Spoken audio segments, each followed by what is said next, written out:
नमस्कार दोस्तों, स्वागत है आप सभी का। और इस वीडियो में हम बात करेंगे पटवार भर्ती के बारे में। जो अपडेट है, आप सब लोग प्रोविज़नल का और रिज़ल्ट का इंतज़ार कर रहे हैं और मुझे अंदेशा फ़िलहाल ये है कि प्रोविज़नल के साथ शायद एक और लिस्ट अपलोड की जा सकती है, जो होगी नॉट एलिजिबल कैंडिडेट की। मतलब कि जो एजुकेशन क्वालिफ़िकेशन है या जो एडवर्टाइजमेंट के अंदर क्वालिफ़िकेशन है, उसको फॉलो नहीं कर पा रहे हैं उन स्टूडेंट के बारे में। मतलब डिटेल में इस पे बात करेंगे।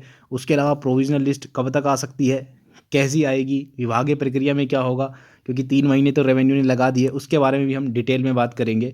ठीक है दोस्तों। तो पिछली भर्तियों में जिस हिसाब से आरएसएम एसएसबी बोर्ड ने प्रोसेस अप्लाई की है, उसके हिसाब से यहाँ पे अनुमान लगाया जा रहा है। ठीक है, आपके कुछ कमेंट्स भी थे, जैसे आरएससीआईटी का था कि लेट रिजल्ट है, तो उसके बारे में और प्रोविज़नल के बारे में काफ़ी कमेंट थे, तो मैंने सोचा इस पर एक डिटेल वीडियो बना देते हैं। तो दोस्तों, नॉट एलिजिबल कैंडिडेट का मैं आपको बता देता हूँ। वो कैंडिडेट होते हैं, जैसे ये जेईएन का है ना, आरएसएम एसएसबी बोर्ड की भर्ती थी ये। इसमें जेईएन में एक कैंडिडेट, जैसे इनको स्पेशली, अब वहाँ पे एक कैंडिडेट कम, मतलब सीटें कम होती हैं ना, सेलेक्ट होने वाले कम होते हैं, तो इसलिए लिस्ट में भी कम ही लोग आते हैं। हालांकि ये अलग से लिस्ट निकाली थी इनकी, मतलब एक कैंडिडेट है, तो इनको जो एजुकेशन क्वालिफिकेशन थी वो लेट थी। हाँ, ठीक है। उसके बाद देखो, ये लाइव स्टॉक असिस्टेंट का है। मैं आपको ग्राम सेवक का दिखाऊंगा डिटेल में, उससे पहले आप थोड़ा सा ये देखो, इनका जो परिणाम था वो लेट आया था। ठीक है, मैं बेसिकली ये बताना चाह रहा हूँ आपको कि रिजल्ट लेट था इनका, है ना। जैसे अब वुमेन सुपरवाइजर में देखो, इसके अंदर भी ये जो है सिलेक्शन के बाद इनकी जब प्रोविजनल में जांच हुई ना, तो ये देखो इनके जो प्रमाण पत्र थे खिलाड़ी वाले, वो सही नहीं पाए गए, तो इनको फिर आउट किया गया प्रोविजनल में। उसके बाद मैं आपको बताता हूँ, ये ग्राम सेवक का जो 2016 में भर्ती करवाई थी आरएसएम एसएसबी बोर्ड ने, जो इसकी पहली मतलब भर्ती, मतलब ग्राम सेवक की पहली थी। अब तो ग्राम विकास अधिकारी हो गया, जिसकी अब दोबारा पोस्ट आई है। पटवारी की भी उसी टाइम आई थी, ये उस टाइम अध्यक्ष थे नंद सिंह सर। अब इसमें देखो, ये लिस्ट आई थी, पहले ही आती थी, list of candidate whose document are not complete. ठीक है, मतलब इनका डॉक्यूमेंट कलेक्ट किए गए, डीवी हुआ, उसके बाद की लिस्ट है ये पूरा। देखो, इसमें एक मेरिट नंबर भी दे रखा है, तो पहले ये मेरिट नंबर भी डाल देते थे। इस पर भी थोड़ा इश्यू बताऊंगा मैं कि अब नहीं आएगा ये सब। उसके बाद सेलेक्टेड कैटेगरी सब थी, उसके बाद ये चीज़ें बताई गई हैं कि कारण क्या है इनको बाहर करने का, है ना। डिटेल में आप यहाँ पे देख सकते हो। जैसे देखो, ये पिछले ग्राम सेवक की प्रोविजनल है, इसमें जैसे कंप्यूटर प्रमाण पत्र विज्ञप्ति के अनुसार नहीं है, तो हो सकता है इनका लेट होगा या रिजल्ट लेट होगा, या जो डिमांड एडवर्टाइजमेंट में थी उससे अलग होगा। जैसे इनकी डिग्री अलग हो गई, आरएससीआईटी नहीं था तो ये मांगा इनका। पर ये वो है जिनको शायद एक मौका दिया गया है कि अभी आप आ सकते हैं। ठीक है, ये सब वो है। जैसे अभी आप यहाँ देख सकते हैं कि आवेदक महिला है, ऑनलाइन आवेदन में पुरुष है, तो ये चीज़ें भी मिस्टेक, अब इसीलिए तो ये मॉडिफाई का ऑप्शन आप देने लग गए। आपको पता होगा कि पेपर के बाद भी एप्लीकेशन में मॉडिफाई कर सकते हैं आप, एक और मौका स्पेशली दिया जाता है। तो ये सब चीज़ें यार टाइम टू टाइम, ये क्या है कि चेंजेस होते रहते हैं, है ना। ये देखो, जैसे इनका था 2013 से 3 एक्ट केस लंबित है, परिवाद निस्तारण का साक्ष्य प्रस्तुत करें। मैंने सिर्फ ये रिमार्क्स बताए कि किस तरीके के रिमार्क्स आते हैं, पहले मतलब इस तरीके। अब देखो, जैसे इनका ओबीसी क्रीमी लेयर का प्रमाण पत्र लगा रखा है, जबकि आवेदन ने नॉन क्रीमी लेयर में भरा गया है। अब ये ऐसे कैंडिडेट हैं जिनको एक और मौका दे के जनरल में ले सकते हैं, समझ गए। इनको जनरल में ले लेंगे, क्या दिक्कत है क्रीमी लेयर में।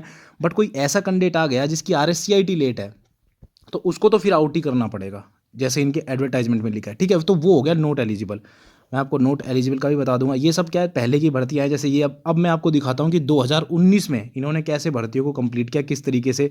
ये इंफॉर्मेशन असिस्टेंट की भर्ती है, ये आप देख सकते हैं। इसे बता रखा है कि 12/5/18 को पेपर हुआ था, उसके बाद 1.5 गुना की लिस्ट तब निकाली जाती थी, है ना। अब 2 गुना की कर दी। कार्मिक विभाग ने भी कह दिया कि 2 गुना ही लिया करो। और डिमांड भी यार, पिछली बार 3-4 बार एब्सेंट लिस्ट निकालनी पड़ गई थी, 7 दिन के भीतर बुलाते थे। तो अब भी चांस यही है कि जब प्रोविजनल आपकी जिस दिन आएगी ना, उससे अगले 7-8 दिन में आपको बुला लिया जाएगा वर्किंग डेज़ के अंदर, अगर बीच में छुट्टियां नहीं हुई तो। ये देखो, ये प्रोविजनल कैंडिडेट्स है, ये देखो आप, ये लिस्ट में ये प्रोविजनल है, 2 आई थी इसमें, 2/8/19 को। तो इनको एक और मौका दिया जाएगा, मतलब चांस दिया जाएगी, आप जा सकते हो। देखो, जैसे ये है not national level medalist, silver medalist in game शायद। अभी देखो, OBC certificate for Haryana in the name of husband, आपको पता है अब ये फादर्स नेम का चाहिए ओबीसी सर्टिफिकेट। अब पहले था ये, क्योंकि 2019 की बात है। अब तो नया रूल आ गया कि जो भी मैरिड गर्ल्स है ना, ठीक है, मतलब जो अदर स्टेट की है, तो उनको राजस्थान में जनरल में ही इंक्लूड किया जाएगा। ये चीज़ अभी की गई है, पहले नहीं थी।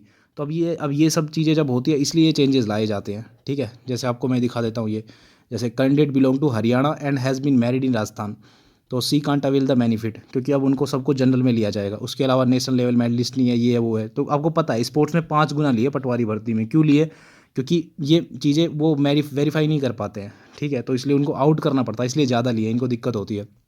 उसके अलावा देखो बीटेक इन EIC ये इसमें अलाउ नहीं होगा एडवर्टाइजमेंट में, ठीक है। फाइनल मार्कशीट ये नहीं है। तो ये प्रोविजनल के कैंडिडेट हो गए, ठीक है। इनको एक बार सुधार का मौका दिया है कि अगर आपके पास है तो आप अपने कागज़ लेके आ सकते हैं। इसी के साथ एक और लिस्ट आई, ये है नॉट एलिजिबल कैंडिडेट की, और यही पटवारी में शायद हो सकता है, इसकी उम्मीद है।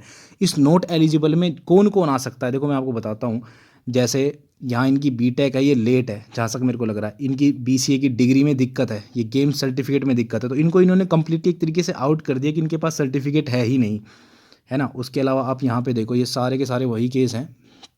यहाँ पे ये कंप्यूटर नहीं है, नेशनल लेवल मेडलिस्ट नहीं है, उसके अलावा रिजल्ट डेट अवेलेबल नहीं थी, नेशनल लेवल इस तरीके से आप देख सकते हो। स्पोर्ट्स के तो बहुत है इसमें, बीटेक कंप्लीट नहीं है, ये नहीं है, वो नहीं है। मतलब मैं आपको बताऊं कि इन एलिजिबल कैंडिडेट के अंदर वो कैंडिडेट आएंगे जिनकी डिग्री लेट है, पेपर के बाद है। पटवारी का पेपर 23-24 अक्टूबर को था, और जिनका रिजल्ट 24 और 23 अक्टूबर के बाद आया है ना, चाहे वो RSCIT हो, चाहे डिग्री हो, जिसकी डिग्री कंप्लीट नहीं है, उन सबको आउट करेंगे और सीधा नॉट एलिजिबल की लिस्ट में डालेंगे। मतलब ये चांसेस हैं, ये हम जैसे पिछले इन्होंने किया है ना भर्तियों में, उस हिसाब से ये उम्मीद लगाई जा रही है दोस्तों, ठीक है।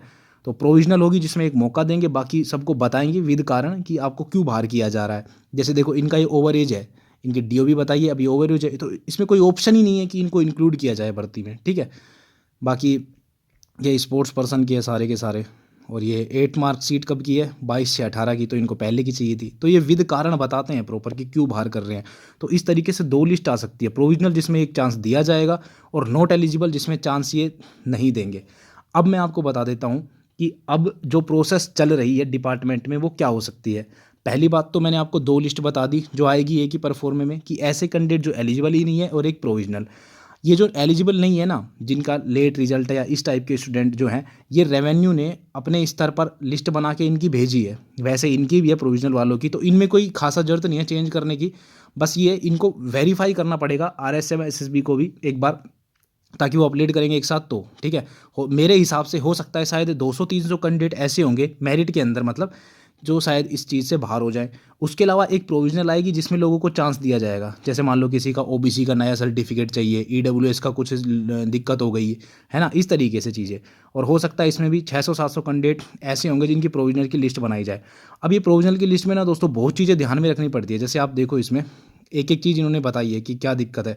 अब इनको पता होना चाहिए चेक करने वाले को भी पूरा एडवर्टाइजमेंट के बारे में, कि बीटेक का रिजल्ट कब का था, BA में सब्जेक्ट अलग होने चाहिए नहीं होने चाहिए, मतलब किस तरीके की बहुत सारी बातें पता होनी चाहिए। तो ये क्या बहुत एक तरीके से मतलब डॉक्यूमेंट्स को वापस से चेक करके वेरीफाई करके तब ये इसको प्रॉपर लिखा जाएगा, प्रॉपर इसका रीजन लिखा जाएगा। तो इसमें हो सकता है थोड़ा सा टाइम लग सकता है, बट ये, और जिनका ऑल क्लियर है डॉक्यूमेंट में कोई दिक्कत नहीं है, तो उसमें तो रीचेकिंग में कोई टेंशन नहीं है, वो तो जल्दी से बस एक बार हाथ से निकल जाएगा उनके। मेन चीज़ ये है कि जो रिमार्क वाले जो है ना कैंडिडेट, रिमार्क वाले, उनको दोबारा से वेरीफाई करना पड़ेगा, और उनकी लिस्ट जो है वो ठीक से बनेगी, ठीक है। थोड़ा बहुत चेंज होगा तो ये हो सकता है वेरिफिकेशन उनके स्तर पर। बाकी मैंने बता दिया आपको कि रिमार्क वाले केयरफुली चेक किए जाएंगे। और 11,000 डॉक्यूमेंट है, वो 1 बाय 1 का प्रोसेस मैं बताता हूँ, वो अभी नहीं होगा, इसमें इतना टाइम नहीं लगेगा। और दूसरी जो उम्मीद मेरे को लग रही है ना दोस्तों, वो ये है कि देखो जैसे रेवेन्यू में जो डॉक्यूमेंट है वो चेक हुए रोल नंबर वाइज, ठीक है। उनको मेरिट लिस्ट तक कोई नंबर, कोई मतलब नहीं है कि पहले नंबर मेरिट वाला कौन है, 2 नंबर वाला कौन है। ये तो अब RSM SSB में बनेगी मेरिट लिस्ट, और उसके हिसाब से डॉक्यूमेंट को अरेंज किया जाएगा, समझ गए। मेरिट वाइज क्यों अरेंज किया जाएगा, क्योंकि देखो अब मेरिट वाइज बताता हूँ मैं आपको कि 5610 सीट है, ठीक है। 5610 कैंडिडेट है, अलग अलग कैटेगरी है, सब कुछ मतलब सब में 2-2 गुना लिए हैं लगभग। अब रेवेन्यू ने जो आपको भेजे हैं डॉक्यूमेंट्स, वो सब रोल नंबर वाइज है, वो मेरिट वाइज नहीं है, तो उनको मेरिट वाइज अरेंज करेंगे। मेरिट वाइज अरेंज करने के बाद क्या होगा उसमें से, क्योंकि पहले तो देखो, पहले तो 1 गुना का रिजल्ट निकाला जाएगा। अब उस रिजल्ट में अब्सेंट वाले भी हैं, प्रोविजनल वाले भी हैं, नॉट एलिजिबल है, सब है, सबके सब है।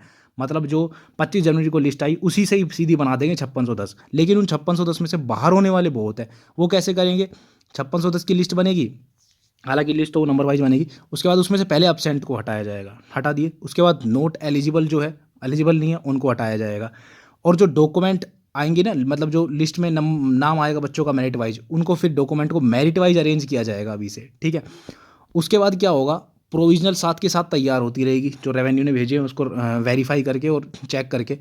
फिर प्रोविज़नल को रिलीज़ किया जाएगा। प्रोविज़नल की डेट बताई जाएगी, कैंडिडेट का डाटा पूरा कि आप इस डेट को आ जाओ, ठीक है। मान लो अगर 15 को प्रोविज़नल आती है तो उसमें 7 दिन देते हैं, अगर मान लो तो 22-23 को कैंडिडेट्स को बुलाया जाएगा।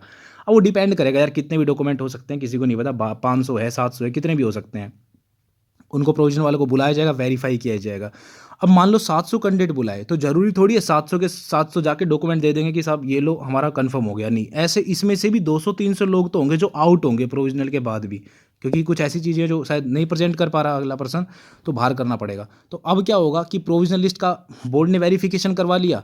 अब उसके बाद जो एब्सेंट वालों को तो पहले ही हटा दिया था आपने, नॉट एलिजिबल को हटा दिया, और प्रोविज़नल के बाद भी जो वेरीफाई नहीं हो पाए उनको भी हटा देंगे। तो उनके बाद एक फाइनल लिस्ट प्रिपेयर हो जाएगी उनके पास।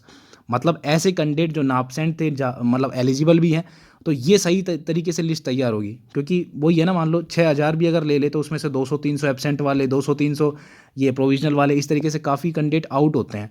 और उसके बाद जो लिस्ट बनेगी ना फाइनल, उसमें फिर जो आपने डॉक्यूमेंट अरेंज किए थे ना मेरिट वाइज, उनमें सब में नंबर डल जाएगा 1 2 3 4 से लेके, ठीक है। ये प्रोसेस पूरी रह सकती है।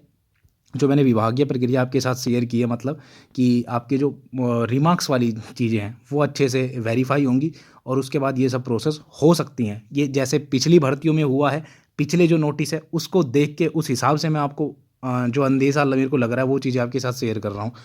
अब हम बात कर लेते हैं कि अब आप देखो, अब आप खुद ही अंदाज़ा लगा लो कि प्रोविज़नल कब तक आ सकती है ना। मैंने आपको 2 तारीख को बता दिया कि 2 मई को डॉक्यूमेंट चले गए थे, 3 की छुट्टी थी, 4 5 6 7, आप खुद अंदाज़ा लगा लो कि 500, मान लो 700 कैंडिडेट है प्रोविज़नल वाले, तो अब बोर्ड कितने दिन में इनकी सीट बना देगा, वेरीफाई कर देगा, 1 गुना की मेरिट बना लेगा।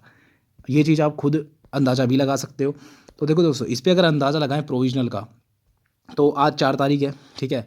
5 6 को वर्क करते हैं चलो, उसके बाद अगले में 9 10 11 12 13, है ना। मान लो एक दिन में 100 को भी चेक कर रहे हैं, 700 लोग हैं, तो 7 8 दिन मान लो, खूब स्पीड से भी काम हो रहा है अगर प्रेशर है तो भी। तो 1 2 3 4 5 6 7, तो चांसेस मैं आपको बता देता हूँ कि देखो, या तो 13 के बाद तो फिर वैसे भी सैटरडे संडे है, तो इस टाइम मुश्किल है कि शायद आपकी लिस्ट आए। 16 की तो वैसे ही छुट्टी है, तो अगर 13 तक आ गई प्रोविज़नल तो ठीक है, ठीक है। बाकी चांस है 90% की 13 तक आ जाएगी प्रोविज़नल लिस्ट जो है। फिलहाल के अंदेशे ये हैं 13 तक प्रोविज़नल लिस्ट। अगर नहीं आई तो फिर 17 18 को ही आएगी, ठीक है। अब यहाँ पर तो प्रोविज़नल लिस्ट आ रही है, मान लो 13 तक 90% फिलहाल चांस है, क्या पता आगे जाके और चीज़ों में टाइम लग जाए। हम तो सिर्फ अंदाज़ा ही लगा सकते हैं, वही मैं बता रहा हूँ। कोई भी यहाँ पे कंफर्म नहीं है, ना मैं कभी कहता कि कंफर्म है, हम सिर्फ एक अनुमान लगा रहे हैं उसमें। तो हो सकता है फिर अगर 13 को नहीं आई ना, तो उसके बाद 17 18 को तो श्योर आ ही जानी चाहिए।